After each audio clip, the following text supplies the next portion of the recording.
So this week I want to start with first talking about 2025 syllabus. Okay, here we go. As you guys know, there are now specialized pathways in the CFA Level 3 2025 curriculum. There are three pathways. First is the portfolio manager. This obviously is for candidates who are targeting to become fund managers, right? You want to be in asset management business and you want to become a portfolio manager, then obviously portfolio management is the pathway for you.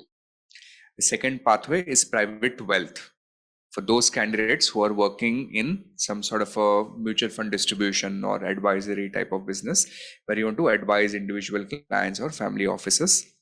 And the third section is private assets. Private assets is going to be if you intend to work in areas like hedge funds or private equities, then you have private assets. I think private asset pathway is some sort of an encroachment in the area of CAIA certification. Have you heard of this certification? CAIA. That always was a certification for candidates who wanted to build career in alternative investments. However, this pathway covers, at least in my understanding, a significant part of the type of content you would have otherwise learned in CAIA. Right? So you have these three choices. We'll talk about which pathway to choose when. We'll have some discussion, but first let me tell you what are the changes in the CFA Level 3 curriculum. So this is the PDF file. I'll be sharing this with you so you can have a look at them. This is your 2024 syllabus.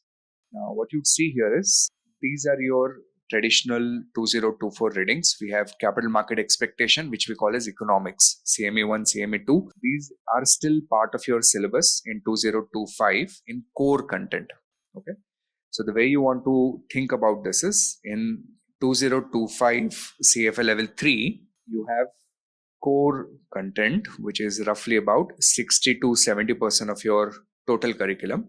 And then this is common across which pathway you choose. And then you have to choose one of the three pathways. So you have private portfolio management, you have private wealth, and then you have private assets. So the readings that you see here, which are not highlighted, these readings have simply shifted to 2025 core material, which means if you're a 2025 candidate, you have to study these ones. So economics remains as it is. Then overview of asset allocation, principles of asset allocation. These readings move to core again. So everyone needs to study them. Topics in private wealth and risk management for individuals, which we did previous class.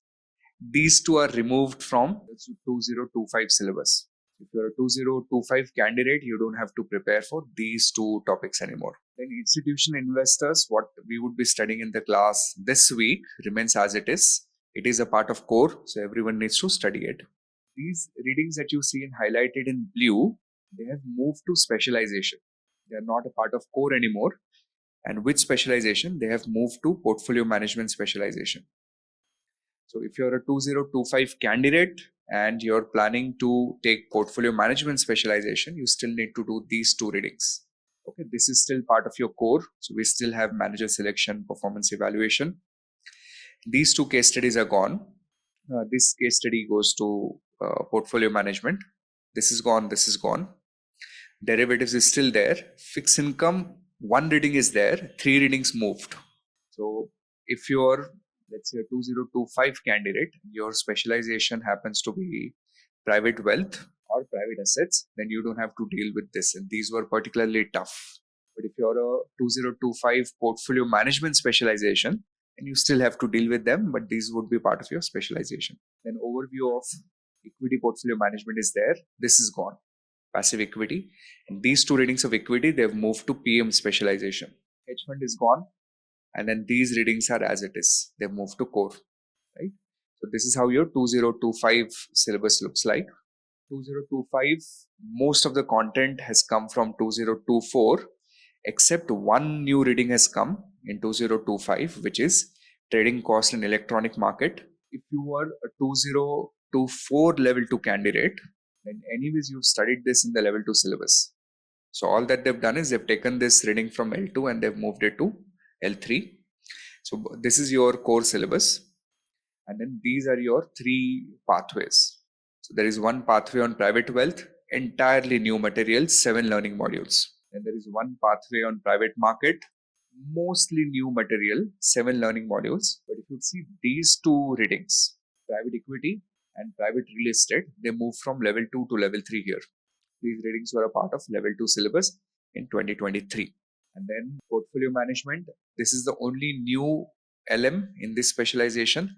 And these remaining 7 are basically transfer from 2024 syllabus to 2025 pathway. So that should give you some sort of a sense of how the syllabus has been mapped. Does this make sense? So what to do now? Which pathway to select? Okay. If you are a Feb 2025 candidate, which most of you seem like right now, ideally your pathway should be selected based on what area of career you've chosen to be in, right? So if you're already working in private wealth, you should choose private wealth, private market, or portfolio management. If you're completely confused in terms of which one to choose, I think my recommendation for Feb 2025 is going to be portfolio management for 2 reasons. Number one, as prep provider, we already have a very strong understanding of what this material includes. The video lectures are already available, our question banks are already built, the juice notes are already built on this material. So accessibility in terms of content would be sufficient for Feb 2025. Plus, we also have decent understanding of the type of questions that can be constructed, because we've seen candidate resources questions and mocks. So it will be easier to prepare from these readings.